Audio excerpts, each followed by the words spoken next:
Hello everybody and welcome to the 7th opening day episode of the Miami Marlins franchise. This season is 2031. No longer in the basement of the NL East, the Miami Marlins are a World Series contender, and we've gone to Game 7 of the NLCS each of the last 2 years. I made more changes to this year's team than I did last year's. I felt like it was time to add a few new faces and add Doug Butcher to the Major League roster, who is going to become the everyday DH, filling in very big shoes previously worn by Brent Rooker. And then at the end of the offseason, I made the big acquisition of outfielder Walker Jenkins, a player who has finally come into his own over the last 2 years and has 2 more years of team control. I've also made this rotation deeper with the addition of Spencer Schwellenbach, taking a piece away from our rivals in Atlanta. And the bullpen has a couple changes this year. Johnny Brito was picked up in the Rule 5 draft. Ben Joyce, Chris Bubich, and Yuki Matsui also joined the team as we replace 4 of 8 bullpen arms. Now I have Brian Ariano set to start the year down at AAA. It really just came down to the numbers, and I wanted to see if Brito could hold down that long relief role or not. And Ariano will still have a chance to develop now at AAA, but he'll definitely be back at some time. I did get the notification that he struggled in spring training, and if you look at his numbers last year, there's certainly a lot to improve upon, and maybe AAA will be good for him. Ultimately, I had to make all of these moves, filling out the minor leagues, making sure we're set there, and then sending down some players at the same time. AAA has some intriguing talent if there is an injury or a need to make some sort of move. There is a lot of outfield talent here. Chet Sparbory, now 27 years old. The clock is really ticking on his big league opportunity. And I'm intrigued with Andreas Ruiz. If he has a good year, I think he could find himself on this major league roster. The offense is the only thing I question, but he's a good defender, has decent speed, and he was actually a part of the original draft class in this series. He was the second pick I ever made, but he started his career at 52 overall, so it's been a grind to get him anywhere close to his potential. I'm also keeping an eye on the production this year from power-hitting Damian Kaufman, along with Lucas Johnson, who can provide some pop as a second baseman.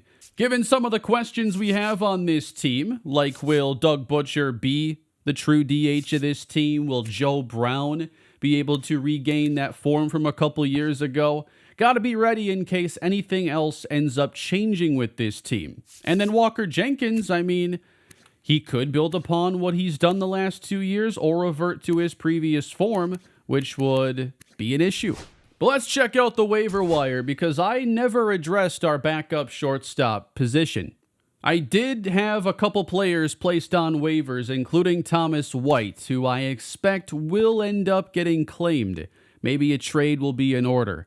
It looks like the top shortstop eligible player is Blaze Alexander, but I'm not claiming that salary. Kyron Paris is out there at 76 overall, but he hasn't played at the majors now in 4 years in the series.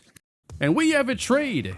We have a deal with the Baltimore Orioles, and we are going to have an infielder swap. We are going to send them Luke Keeschel, who was going to be on our bench, and I like him, but he's out of options, doesn't play short.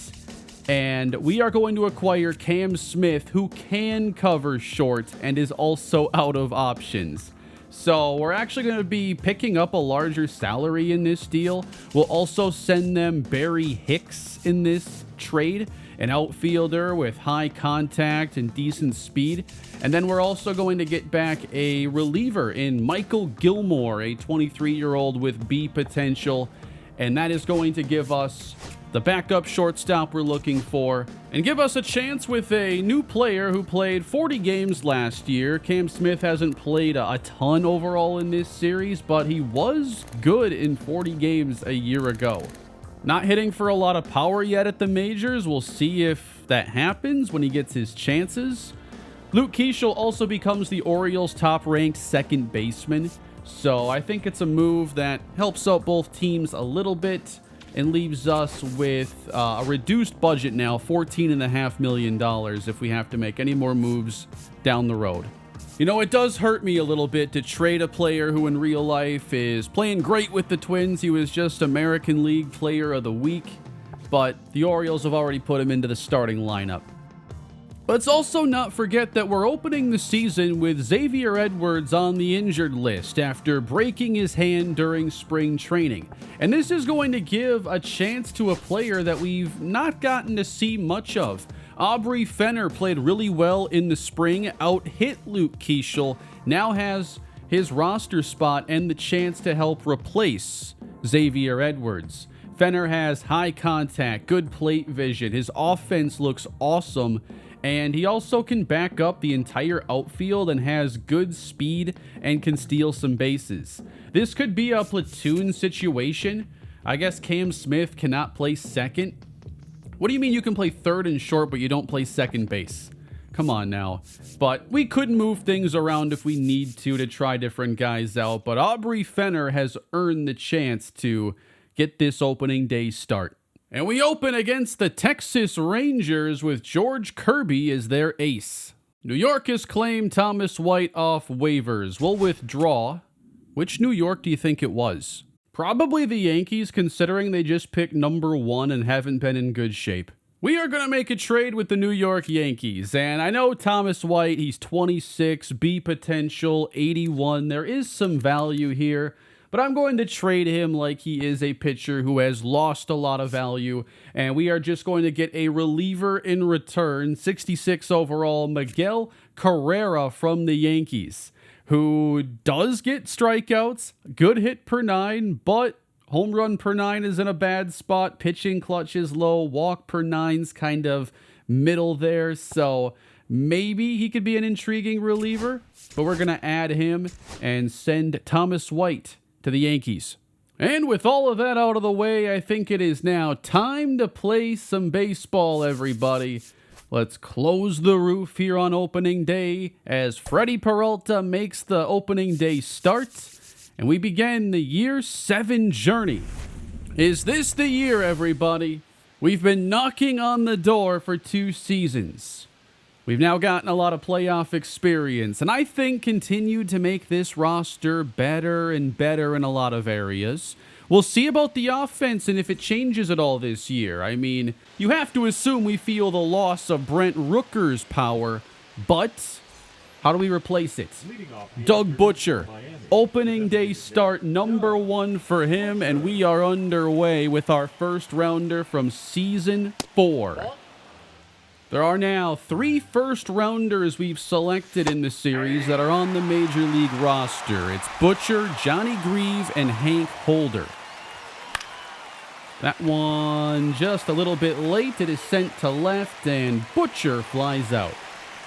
Decided to make a little change here to start the season with Evan Carter hitting over Hank Holder against righties. Just for, to try something new. Carter's numbers have been better, so having him hit a spot higher certainly doesn't hurt. I still have it Holder over Carter, though, against lefties. Base hit right field, our first of the year. And I want to see Hank Holder get off to a stronger start this season. I want that complete year that can perhaps send him to the All-Star game. I'm honestly shocked that with his potential and how good he was to begin, and you just think the best we've seen of Hank Holder makes him a multi-time All-Star, and he's never made it. And a drive from Hank Holder. That's how we're going to start the year. A 2-run shot to right. Hank Holder is 1 for 1. And a step closer to that first All-Star appearance. This has to be the season, guys.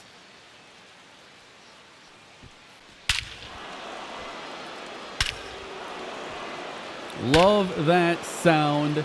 Hank doesn't even have a 30 home run season in his career. That has to change this season.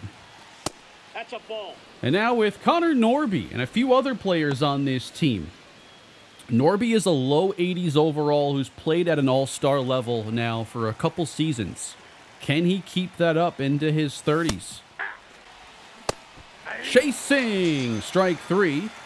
Down below, we see the Marlins are projected to win 96 games. The expectation is that we are the top seed in the National League.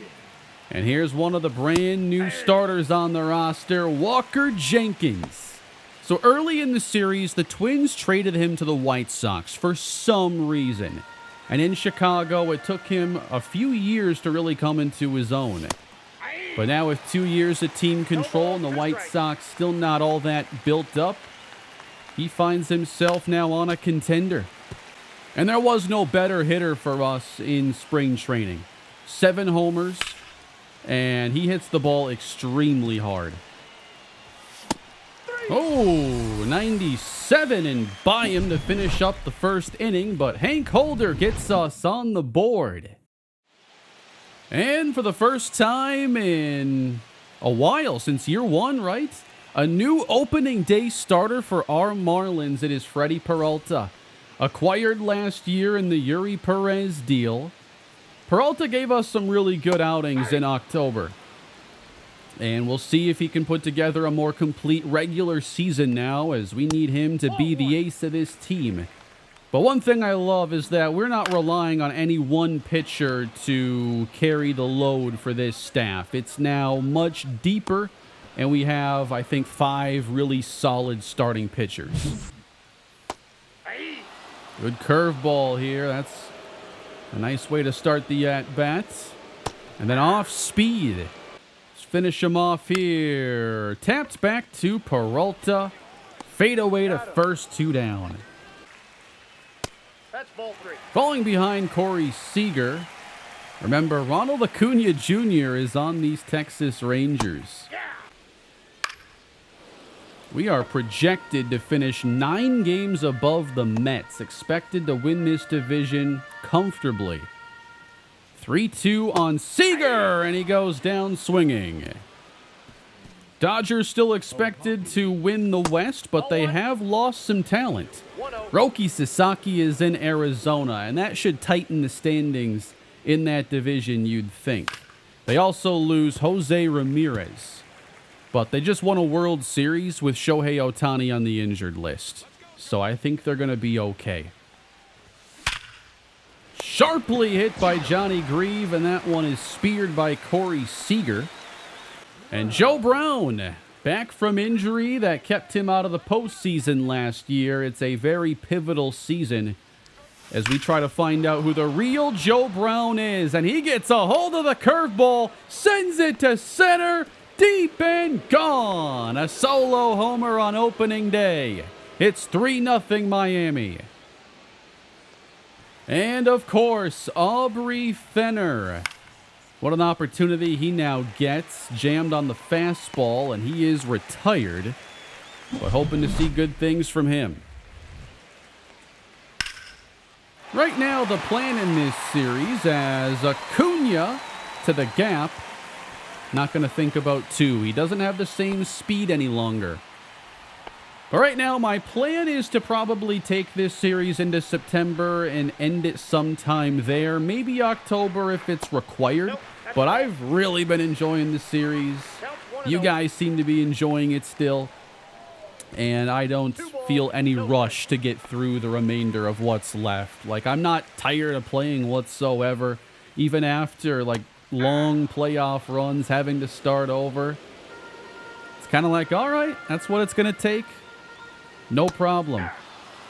It's helping that we're going through regular seasons quickly, and I think we'll go even faster through this year as we focus on the key storylines and whatever happens, you know, that's new to this team, following those new players. Really good strikeout there from Peralta.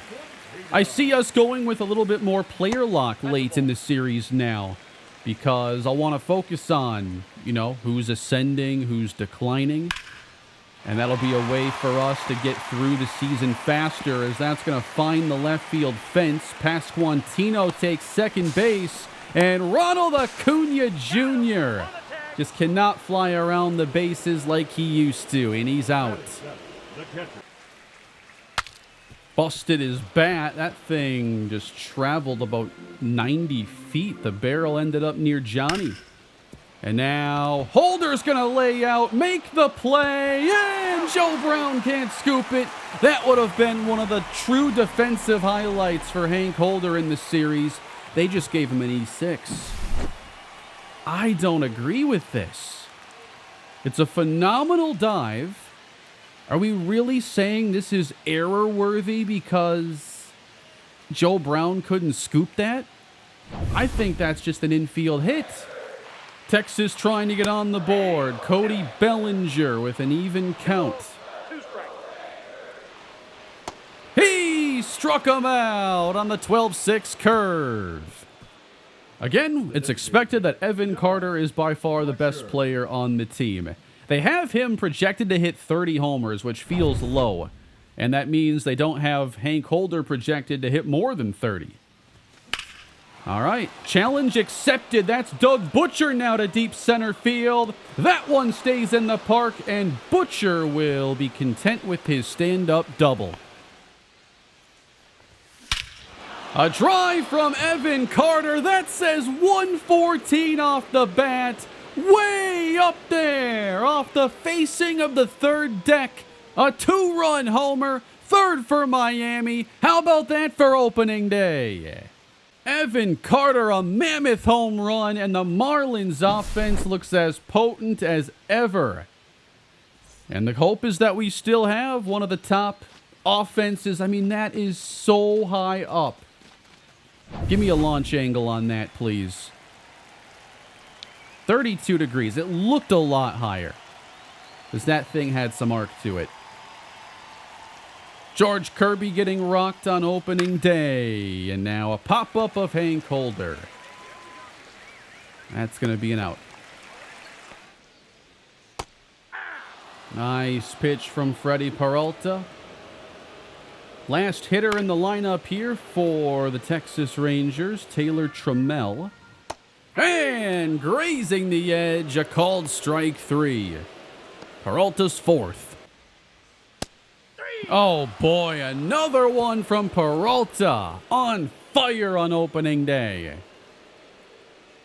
There are 3 teams apparently with 8 top 100 prospects, and Johnny Grieve smokes one to the gap. It bounces away from the left fielder, and it's another extra base hit. Toronto and the White Sox apparently have the top-ranked farm systems. Ours comes in third. We've traded away a little bit of talent here recently, sending Huey Costa away. I could see that actually bumping us down from 1 to 3. Costa's a good prospect. Here's Aubrey Fenner, who has only 13 at-bats in his career, 1 hit, so very inexperienced. Way too late. Strike 3 on Fenner. Corey Seager, thanks for playing. Strike 3. Holder making the play against Acuna. That's an out. Base hit. Left field for Vinny Pasquantino. And now behind Adley Rutschman. This is already one of the better opportunities the Rangers have had. Peralta trying to battle back. He hasn't walked anyone yet, but does here. 2 on for Texas. Looking for something hit on the ground now as Bellinger waves at a changeup. And now clobbers a curve, also left up, and it is gone. Bouncing up and over, a 3-run homer, and Texas is back in the game. 2 of his worst pitches all day have come in this at-bat.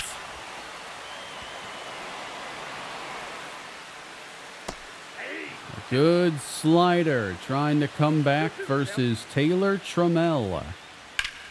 Another high drive, but just a little under it as Jenkins is back with enough room. Base hit, Zach Geloff. Third trip against the top of this order, and after breezing through a lot of these frames, this one's been a challenge. Got him! Called strike 3. Corey Seager. I think I just want to see Peralta get through the 5th inning. 2-2, popped him up near third base. Johnny Grieve will put it away. We're through 5. Walker Jenkins, fly ball to left, but a relatively easy play. And strike 3 on Logan O'Hoppe. They're settling our offense down. And our first move to the pen this year is going to be for Edwin Uceta, who had a really solid year for us last season. Bullpen's deeper, so we'll see if he pitches late in games as often. Holder knocks it down, no play on Acuna. George Soriano, Kenny Norris will also get some of the more high leverage innings. Ben Joyce, the new addition, is more of a low-leverage guy, and I think Chris Bubic could also get some good innings, as this is going to find right center. Acuna is going to come around third and score, and Texas is now only down 1 run. A low fastball driven to the gap by Josh Young. Now Uceta trying to get that first out, and Pasquantino is retired. Another change will bring in Chris Bubic for his first appearance. Going left on left. Saving Kenny Norris for later in the game if we can.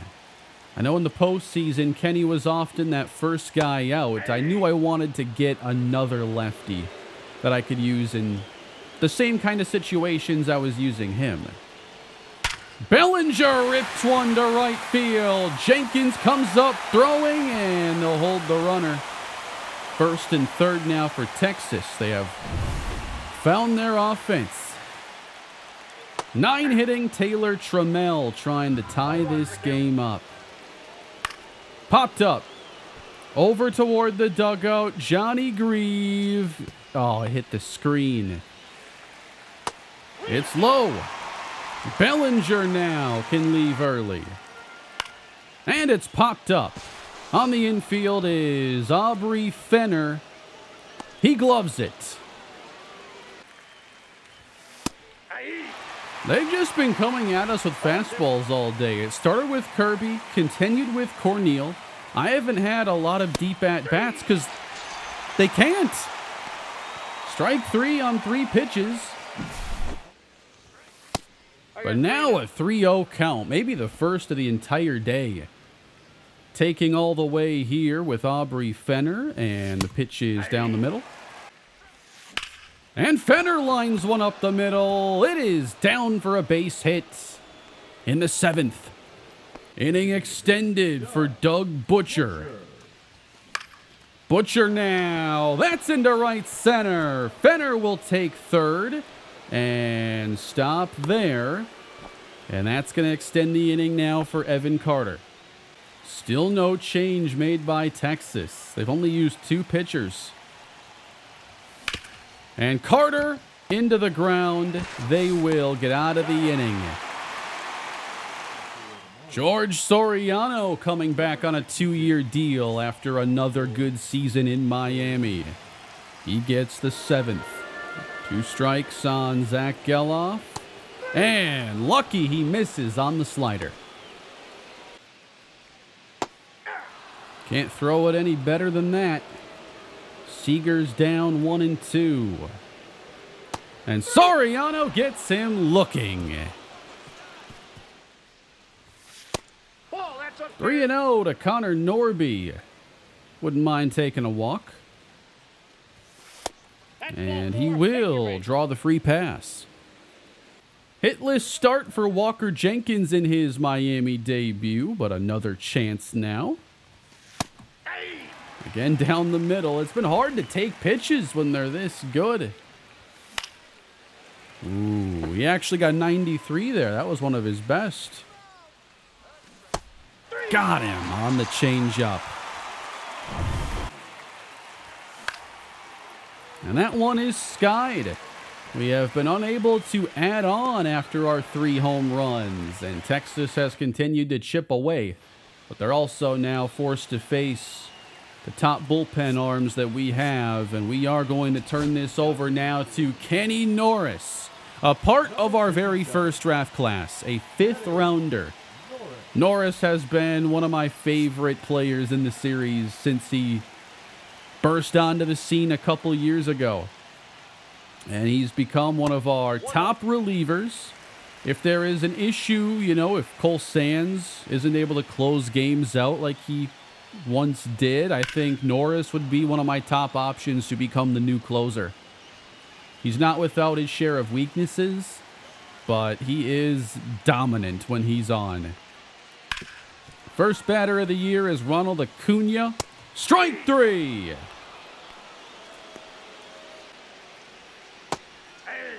Give him a screwball there. That's just a weird pitch to see from a flamethrower. Who wants to even hit a screwball even if it's there? Now we're really going to change it up. Don't forget, Kenny has a curveball. And Josh Young watches it bounce in front of him. 2-2. Okay, that's a little high. You don't always know where it's going to end up. You just know it's going to come in fast. 3-2 from Norris. He gets the pop-up. Jenkins running in. Out number 2. Oh, man. Umpire can't see that edge. He's missed it more than he's called it today. Pasquantino for Fenner. Clean play. We're through 8. All right, ready to see a new pitcher. Alex Vesia is in. See if we can add on in the 9th. Got him. Fastball at 95. Joe Brown again. Hit very hard to center, but run down. Good to see that hard contact from Joe. So we got Fenner, or we can go to the bench. Now let's have Cam Smith make his Marlins debut. We'll have to slide Johnny Grieve over to second base. But here is the newest Marlin. And Vesia delivers high. Smith does have 70 contact against lefties. And he takes one off the belt to extend the inning. Here's Butcher's first at bat this season as a righty. And a little late on the fastball as the inning comes to an end, and we'll try to shut it down. At age 33, it's another year where Cole Sands is our closer. This will be his 3rd straight. He's been an excellent closer the last 3 years of his career, and hopefully he still has at least one more year in him. Here he is, 39 of 43 on save attempts. Saved a lot of postseason games, but I think the game everybody remembers most is Game 3 of the NLCS when he came in with an inning already going haywire, and he ended up giving up 3 home runs in a row. We lost the game, and that was the catalyst for the series getting away from us. Facing the bottom of the Texas order, just under the zone, 3-2. And Sands walks, not close. Cody Bellinger got him into the game, representing the winning run. When Sands is at his best, it's the splitter and slurve that are excellent weapons. Got him on a sinker, strike 3. Really just trying to induce a double play ball there. Taylor Trammell takes in the zone high. Strike 2. Got him on a splitter. And that's strike 3. It's all up to Zach Geloff, who hit 34 homers last year and drove in 110. That's some serious production. Not biting on the slurve. Oh, wow, on a 2-0 sinker. Can't believe he swung at that. 2-2. In the air and driven to left. Zach Geloff sends it deep, and it is gone! And the Marlins are walked off on opening day. 5 unanswered, followed up by 6 unanswered from the Rangers, and they win it. What a brutal way to start the year when all looks so positive to start this game. Tried to throw Splitter away that time, have it go under the zone, and I don't think he hit his spot. A blown save in his first try of the year. Yeah, that thing is way too elevated. And we never had a chance when that one left the bat. Feel like we've usually won these opening day games and gotten the season off on the right note, but not today. A heartbreaker is how year 7 begins. Well, let's move on now to game 2 as we get player locked with outfielder Walker Jenkins. He's replacing Josh Lowe, who's played really well in this series. That was a really successful trade. And he's going to have 2 on here in the first against Jack Flaherty. Jenkins hit 16 homers last season, and that is a career high. So he's never had like an all-star caliber season. That's going to get driven out to right. Looks to go foul, though. Jenkins tries again. Blasts away to center field, and it is run down right in front of the fence. 102 off the bat. Kyle Harrison gets the start now for Miami. Last year, going into the postseason, there was no pitcher on this team, no starter in better form than him. After giving up a leadoff walk, that's driven out to Jenkins, but an easy play. Top of the 4th, and we are scoreless. Good fastball from Flaherty. Jenkins 0 for his first 5 as a Marlin. And lines one to left, his first base hit in Miami. Brings up the catcher, Logan O'Hoppe. And that looks to be traveling a long way. Deep to left.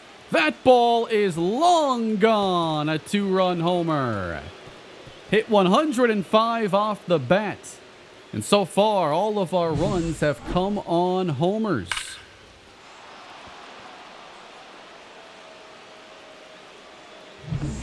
Home run, Ronald Acuna Jr. The Rangers are on the board.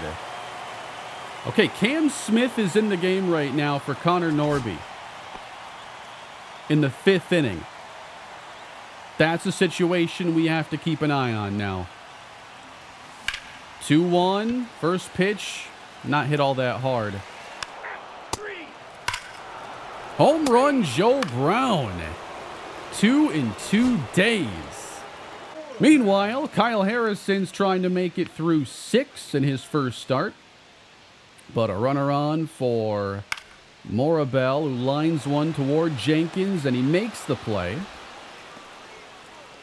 Jeez, the AL East is projected to be everybody so far behind the Boston Red Sox.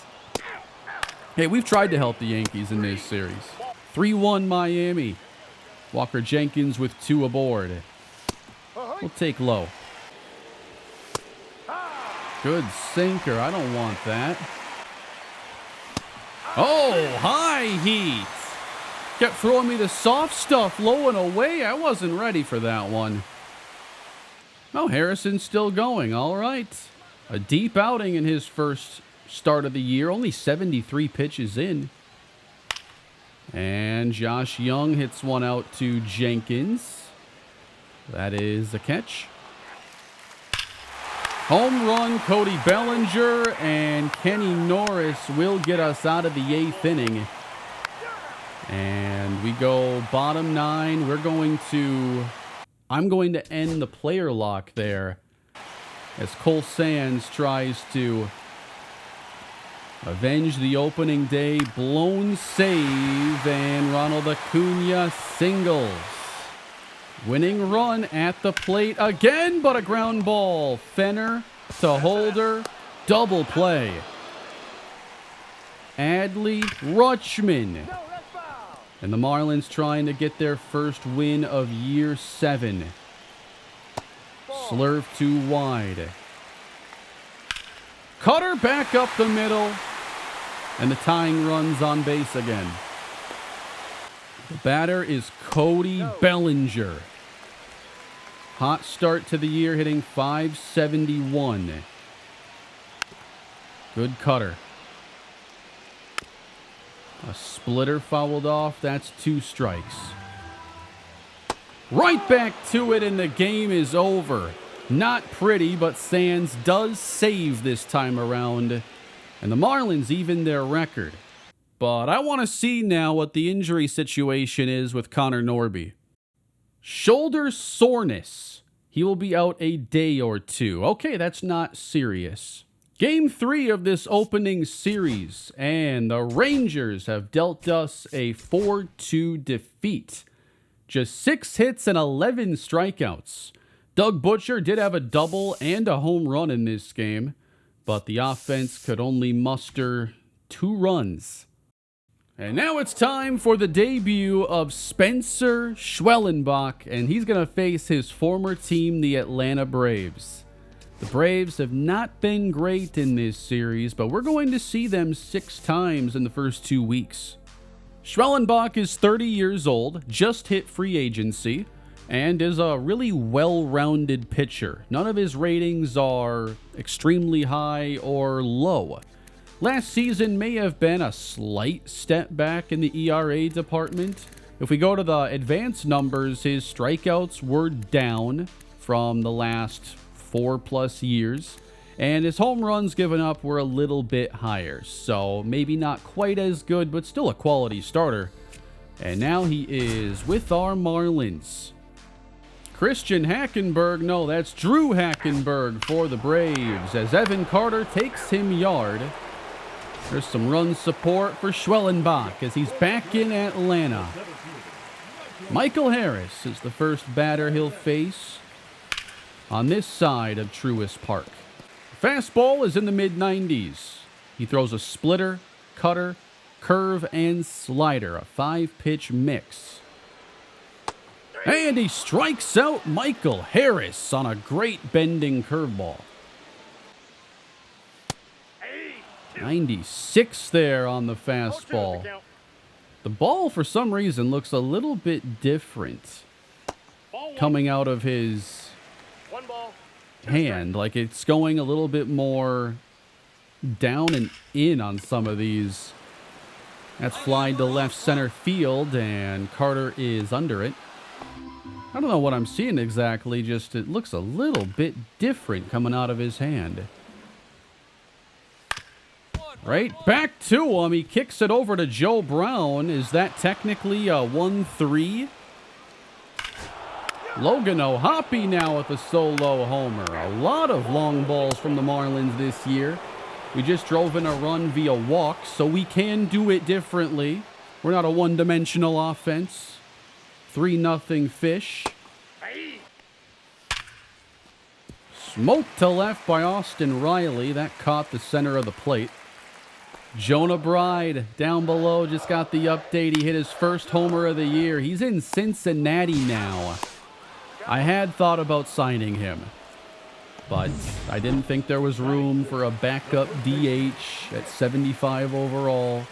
Didn't seem like the right team-building move. Schwellenbach induces his first double play, though, and is looking to get through this second inning. Beautiful splitter for strike 3. Bottom 3 with Spencer Schwellenbach. Got him. Strike 3. Slider outside corner. I like what I see. Pulled to Aubrey Fenner.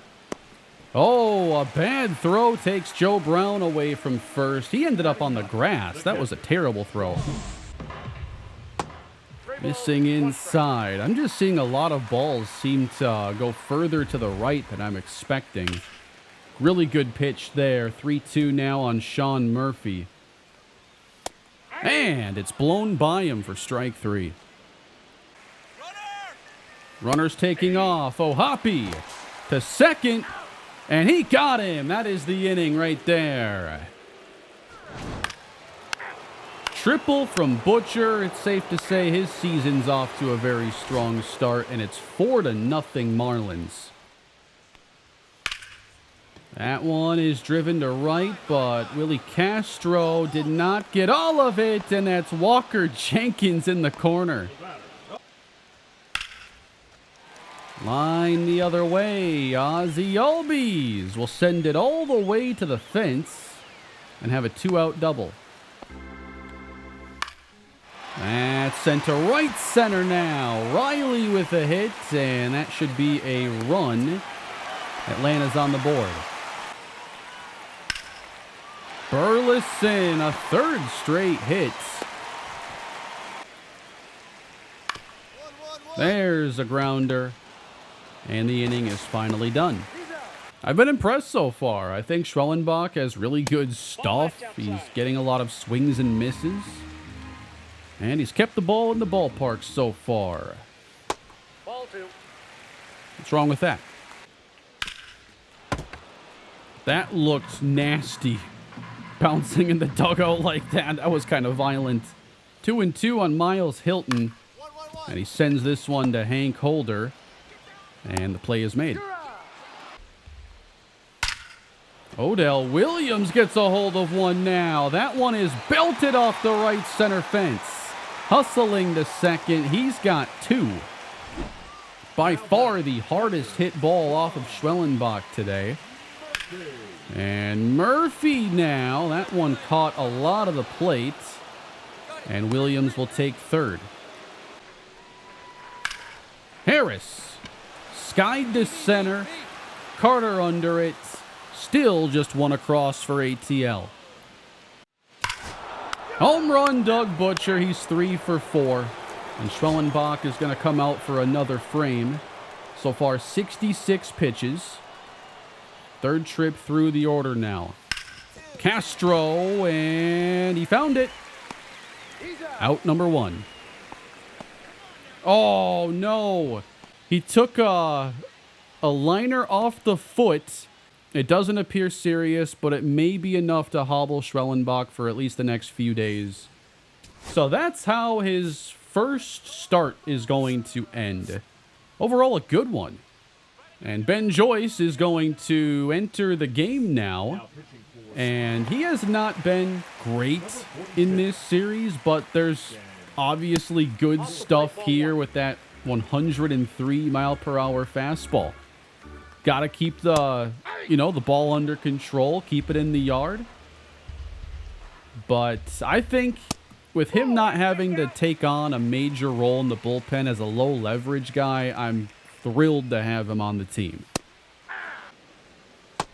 The changeup is nearly 20 miles per hour slower than his heater. But he walks the first batter he faces here in Ozzie Albies.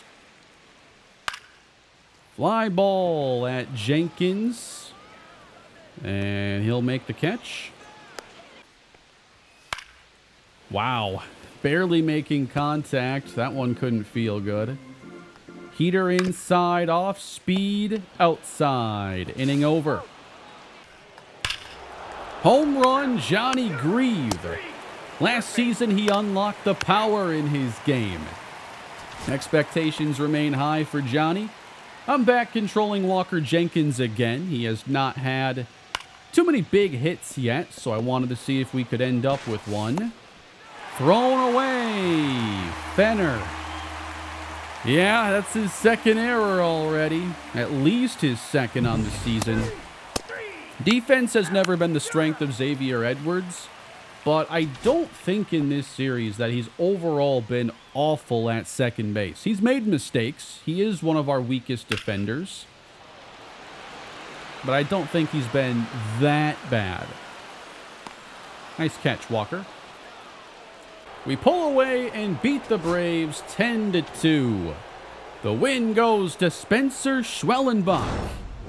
Butcher had a home run. Joe Brown, Logan O'Hoppe, Johnny Grieve all went yard. Oh, Aubrey Fenner had 2 errors in this game, so he's already up to 3. 3 errors in 4 games with 2 hits. I think it's time to give someone else a chance. And of course, trading away Luke Keeschel means that the move I'll make is giving Johnny Grieve a couple starts at second base. And Cam Smith is going to then jump into third. Connor Norby hits his first of the year the next day. He's been starting a little slowly, so that's good, but we do lose. Butcher hits 2 more doubles. He's on an incredible tear to start the year. Kenny Norris just gave up 3. That's not a good outing. Final game now against Atlanta, and we're up 1-0. The first baseman. Seeing if Freddie Peralta can get out of this jam. Good slider. Atlanta trying to tie things. And Prado falling behind. Strike 3 on the inside fastball. There's 2 outs. Getting away from O'Hoppe. And the runner moves into scoring position. 3-1 now on Miles Hilton. And he belts one away from Carter. That's going to plate a pair, and the Braves will take the lead on an RBI double.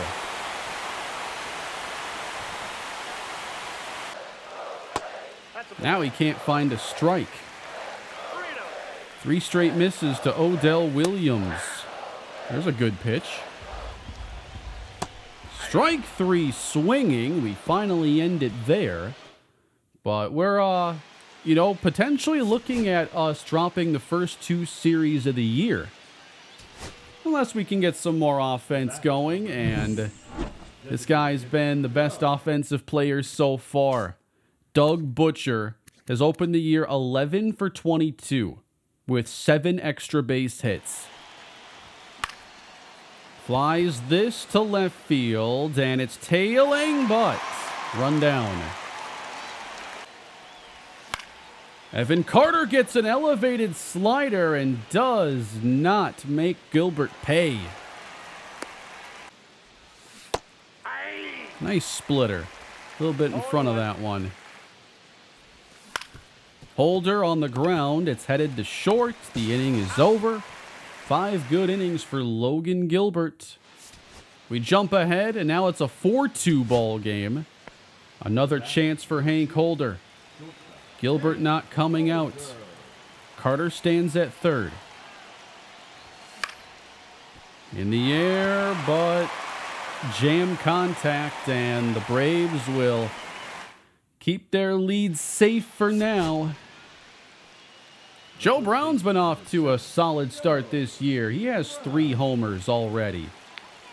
And we're in the 9th inning. Will Vest is the closer. Saw him in the postseason. Runner aboard, and Joe Brown now down 0-2. Got him. Good slider. Was kind of expecting it and still swung at it. Cam Smith entering the game, but I think maybe another change here could make some sense. And let's get P.J. Morlando in at bat. He deserves some chances. And Morlando puts a charge behind this fly ball, headed to the gap, but there is space. And that means the game is up to Doug Butcher, and maybe that's who we want it left up to. Representing the tying run. Ball 1. Here's a line drive. Butcher to the gap. That's a hit. Will send the lead runner to third base and bring up the go-ahead run. Here is Evan Carter. What a chance he has. And Carter lines one hard, and the game is over. Good try, right? Braves hold on. They deal us our second straight series loss to start the season. A little bit weird here to be sitting at 2-4. Logan Gilbert outpitches Freddie Peralta this time around. Let's go a bit further in this one. Now we get to go home. Tampa Bay versus Miami, 6-6 in the 4th inning. That turns into a mess, but we find a way to win it 9-8. Walker Jenkins home run. Joe Brown and Cam Smith join him. Kyle Harrison got rocked, and we still recover. Shane Baz against his former team now. Bases are juiced. Patrick Kramer hitting .462. Baz trying to leave the 5th with the shutout still intact. Good pitch, but it's going to land in front of Carter, and plate 2 for Tampa Bay. Clutch hitting again. We've seen a lot of it against us with 2 outs. Jonathan Aranda, 2 on, 2 gone. Count is full, runners go, and the game is going to be tied. Better than that, it looks like the Rays are about to take the lead. 1:14 off the bat, and they've flipped this game on its head. Moving ahead, and the Miami Marlins have quickly tied the game back up in the 5th inning and have 2 aboard for Walker Jenkins. Oh boy, that is a mile foul. Both runners go, pitch is high, and it is a double steal for the Marlins. I believe the first time we've pulled that off. 2 in scoring position for Walker Jenkins. Got him on the changeup. Good pitch. Connor Norby, only 1 homer and 1 RBI. Let's tack on some more here. Headed to right, twisting away. That is a fair ball, and we'll plate 2. Connor Norby, go ahead double. But can we protect the lead now is the question. 6-4. Chris Bubich is in. And there is nobody out. Got him! Strike 3 on the slider.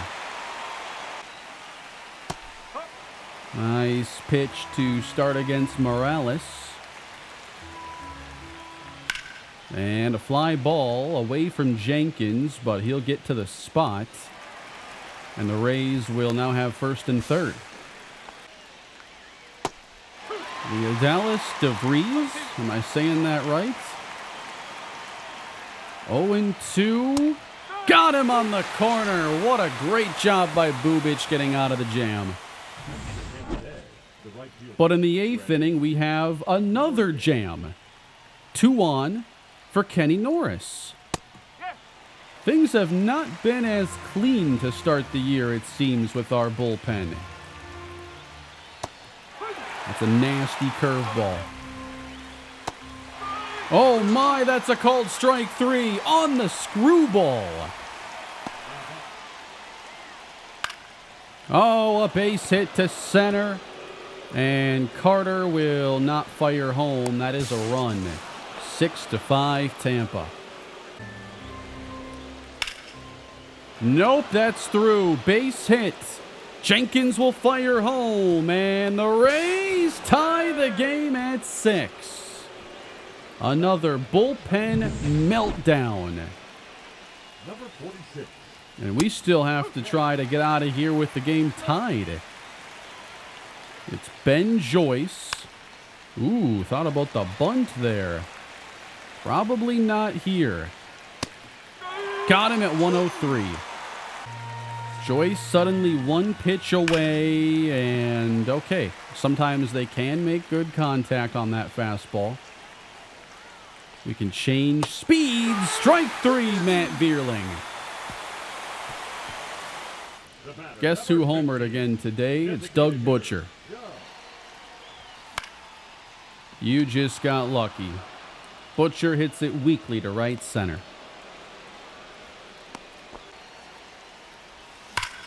Evan Carter now. Deep drive center field. Back and gone. Marlins retake the lead. Carter hits his third of the season. He got all of it. We go back and forth with Tampa, and we'll have a chance to win it in the ninth. Here is Cole Sands.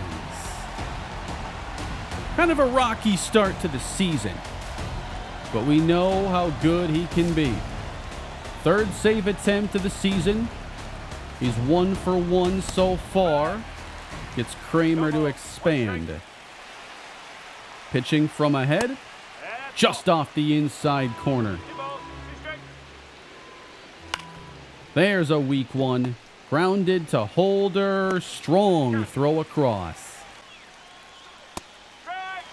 There's the cutter getting us strike one to Aranda. And another one for Hank Holder.